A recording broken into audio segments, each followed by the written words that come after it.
Bonjour, bienvenue sur ma radio. Et si on parlait de ce qui fâche, de ce qui se cache, de ce qui fait tâche, de ce dont on n'ose pas parler, de ce dont on ne voudrait pas parler, de ce qui est presque un défaut dans notre société et qui est pourtant un point commun à toute l'humanité, sans distinction de race, de sexe ou de croyance. Si on parlait de l'inévitable, si on parlait de l'âge et plus précisément de la vieillesse, dans une société qui compte aujourd'hui plus de personnes de plus de 60 ans que de jeunes gens de 20 ans. Beaucoup ont écrit sur la vieillesse, certains ont vu juste, d'autres se sont trompés. Stendhal disait que la vieillesse n'est autre chose que la privation de folie, l'absence d'illusion et de passion. Hermann Hesse que la vieillesse ne devient médiocre que lorsqu'elle prend des airs de jeunesse.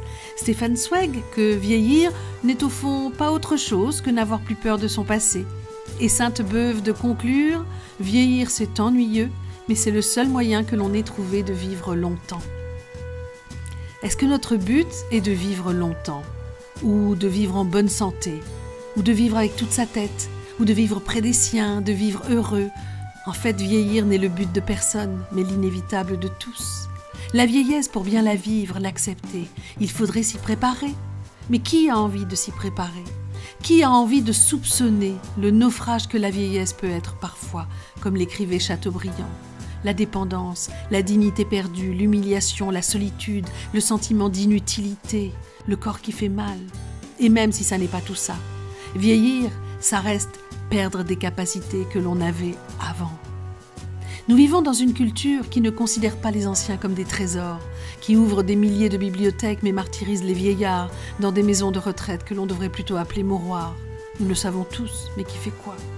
Chez nous, on cache ce qui dérange, ce dont on a honte, ce pourquoi on n'a pas de solution. Alors on ouvre des prisons et des mouroirs à vieux, comme ça on ne les voit plus. Peu à peu on les oublie et la conscience tranquille, on peut continuer à vivre. En oubliant à notre tour, mon Dieu que c'est bête, qu'un jour, bientôt, demain, on va aussi vieillir. En attendant, on construit plus grand, plus haut, plus vite, on fait des affaires, on entre en compétition, on devient performant, on produit, on achète, on mange, on boit, on se drogue pour oublier. On se pilule pour se dépressionner. Et pendant ce temps-là, la famille a explosé et les vieux sont en morceaux. Et sans aucune culpabilité, on les laisse là, sur le bord de leur vie, fragiles et parfois apeurés. Plus encore, on les blesse, on les humilie, on les secoue, on ne les supporte plus. Parce qu'on n'a plus le temps d'aimer ceux qui nous ont donné la vie, qui nous ont aidés, portés, éduqués, choyés, qui nous ont appris nos premiers mots, qui ont guidé nos premiers pas. Pardonner quand on se trompait, soutenu quand on n'y croyait plus. Je ne suis pas vieille, je ne me sens pas vieille, mais un jour je serai vieille. Et je sais que les vieux ne parlent plus, ou alors seulement parfois du bout des yeux. À demain. Et surtout, n'oubliez pas de faire Serendipity de vos vies.